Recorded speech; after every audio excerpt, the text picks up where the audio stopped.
Samajwadi party के प्रवक्ता भी हमारे साथ मौजूद हैं। दीपक जी, आप बताइए, आपके लिए तो अच्छी बात वो कह रहे हैं। ऐसा कि समाजवादी पार्टी ने सदैव रायबरेली और अमेठी सीट कांग्रेस पार्टी के लिए सदैव छोड़ी, चाहे मेरा अलायंस रहा हो या ना रहा हो। लेकिन आज की तारीख में तो हमारा इंडिया गठबंधन में कांग्रेस पार्टी का हमारा अलायंस है। जाहिर सी बात है कि बूथ से लेकर के, सभाओं से लेकर के, स्ट्रेटजी से लेकर के सब में समाजवादी पार्टी के एक एक नेता, एक एक कार्यकर्ता वहां पे मजबूती के साथ लगा था। और अभी आप पूछे दी कि सरकार बनाने में अगर जरूरत पड़ेगी, देखिए समाजवादी पार्टी और खास इंडिया ब्लॉक जो है तोड़फोड़ में विश्वास नहीं करती है। लेकिन अगर किसी दल का हृदय परिवर्तन हो रहा है और अगर वो आना चाहता है इंडिया गठबंधन को, इंडिया ब्लॉक को मजबूत करने के लिए, तो उसका इधर देखिए बड़ी खबर, टीडीपी प्रमुख से बात की है प्रधानमंत्री नरेंद्र मोदी ने। टीडीपी प्रमुख चंद्रबाबू नायडू से पीएम मोदी ने बात की है। थोड़ी देर पहले इंडिया गठबंधन की ओर से ये संकेत दिए जा रहे थे कि हम जेडीयू और टीडीपी से बात करेंगे। जो रुझान और जिस तरह की तस्वीर बनती दिख रही है, कहीं ना कहीं इंडिया गठबंधन ने संकेत देने की कोशिश की थी कि हम बात करेंगे एनडीए के घटक दलों से और अगर उनमें से कुछ आते हैं हमारे साथ तो हम मिलकर सरकार बनाएंगे। इस तरह के संकेत इंडिया गठबंधन ने देने की कोशिश की थी। लेकिन इस बीच पीएम मोदी ने बात की है, चंद्रबाबू नायडू से, टीडीपी प्रमुख से बात की है प्रधानमंत्री ने। यही मेनका एक चीज हम देख रहे थे, अभी किसी से बातचीत कर रहे थे किसी नेता के साथ, हमारे सहयोगी, तो उन्होंने कहा कि हम अभी तक आपको क्यों बताएं, हम किन किन घटक दलों के साथ बात करने वाले हैं, हम क्यों बताएं आपको, क्योंकि हमारी स्ट्रेटेजी को पहले ही बीजेपी चुरा लेगी।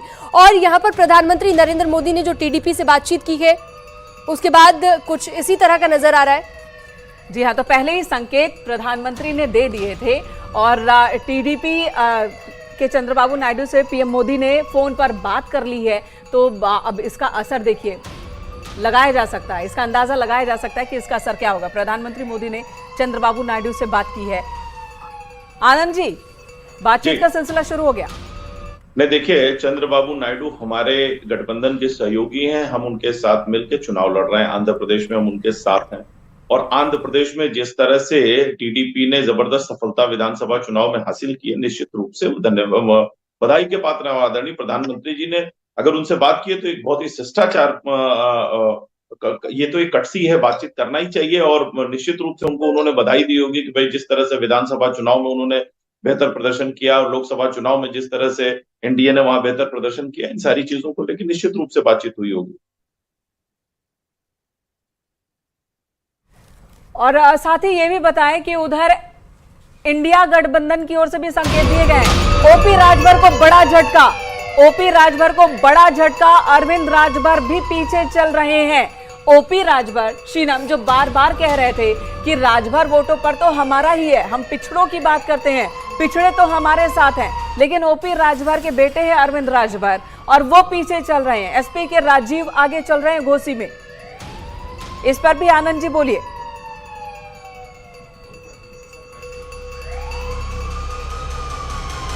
आनंद जी, आ रहे हैं वो हमारे अनुमान के, हमारे उम्मीदों के विपरीत। एक बार टैली जो है वो स्थिर हो जाए और चीजें समझ में आए कि कौन सी सीट कहां जा रही है, कितने हम पीछे हैं, कहां से हम आगे हैं, तो उस पर ज्यादा आसानी से टिप्पणी की जा सकती है। लेकिन फिलहाल मैं इतना कहूंगा कि जो रुझान है, ज्यादातर जगह जो रुझान हमारी आशा के अनुरूप नहीं है। क्यों नहीं है, इस पर हम विचार करेंगे। लेकिन एक चीज बहुत स्पष्ट कर दूं कि एनडीए को बहुमत इस देश की जनता ने दिया है। आदरणीय प्रधानमंत्री नरेंद्र मोदी जी में विश्वास इस देश की जनता ने जताया है और निश्चित रूप से हम तीसरी बार आदरणीय प्रधानमंत्री आदरणीय नरेंद्र मोदी जी के नेतृत्व में सरकार बनाएंगे और अपने सहयोगियों के साथ सफलतापूर्वक सरकार चलाएंगे और जनता की सेवा करेंगे। इंडिया गठबंधन ने आपको एक अच्छी फाइट दी है। मजबूत लोकतंत्र की तो ये निशानी होती है ना, जहां पे सरकार मजबूत हो तो विपक्ष भी मजबूत, तो इसके लिए उन्हें बधाई तो दीजिए यूपी में। नहीं, निश्चित रूप से मैंने तो पहले ही आपके साथ में जब बैठा तो मैंने दीपक रंजन जी को बधाई दी कि भाई आपने अच्छी लड़ाई लड़ी, आप अच्छा कर रहे हैं, एक सकारात्मक विपक्ष की भूमिका निभाइए। अगर आपने शायद ये काम पहले किया होता तो ये इतनी दुर्गति आपको 2014, 19, 22 में नहीं झेलनी पड़ती। लेकिन ठीक है, यदि आप जनता ने आप पर कहीं कुछ सीटों पर, कुछ इलाकों में अगर आप पे भरोसा जताया है, ठीक है, उस भरोसे पर कायम रहिए और उसको तो हमारे साथ भारतीय जनता पार्टी के प्रवक्ता और समाजवादी के प्रवक्ता तो जुड़े ही हुए हैं, लेकिन हमारे साथ सौरभ दुबे जी भी जुड़ गए हैं। हमारे गेस्ट का स्वागत।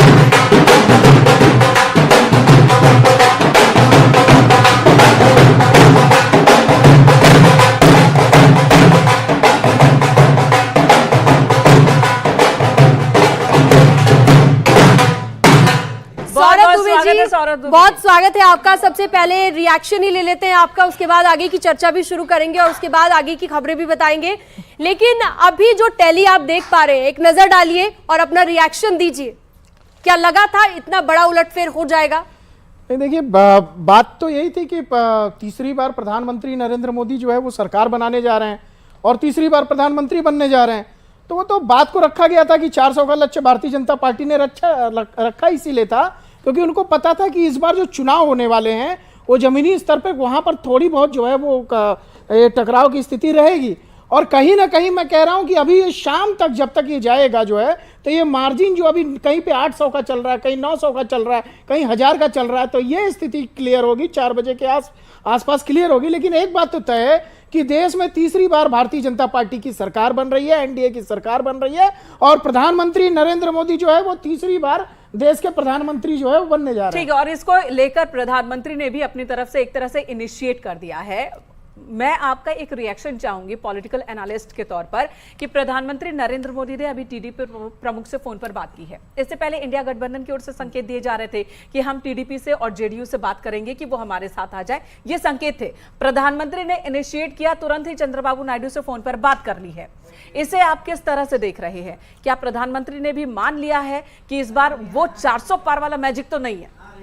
नहीं, देखिए चंद्रबाबू नायडू जी के साथ ये पहली बार बात थोड़ी नहीं हो रही है। जो अब लगातार पिछले चुनाव से पहले एक महीना कोई डर है क्या कि कहीं वो चले कोई ना डर जाए? नहीं है। आप कहीं वो चले ना जाए दूसरे पाले में? नहीं, ऐसा नहीं है क्योंकि चुनाव जो विधानसभा का है वो तो भारतीय जनता पार्टी के साथ उन्होंने गठबंधन में जीता है ना, वहां पर भी तो सरकार बन रही है इनकी। ये बात तो रहने दीजिए, हमने कई गठबंधन को बनते बिगड़ते टूटते देखा है कि हम चुनाव लड़ते किसी और के साथ है पॉलिटिकल दल और जीतने के बाद सत्ता किसी और के साथ बनाते हैं। महाराष्ट्र में देखा हमने, बिहार में कई बार बदलते देखा पाला।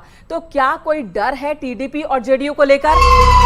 देखिए इस प्रकार का कोई डर नहीं है चूंकि आप और उत्तर प्रदेश की एक बार सीटों का बता देते हैं अपने दर्शकों को, जहां पर समाजवादी पार्टी का बेहतरीन प्रदर्शन दिख रहा है।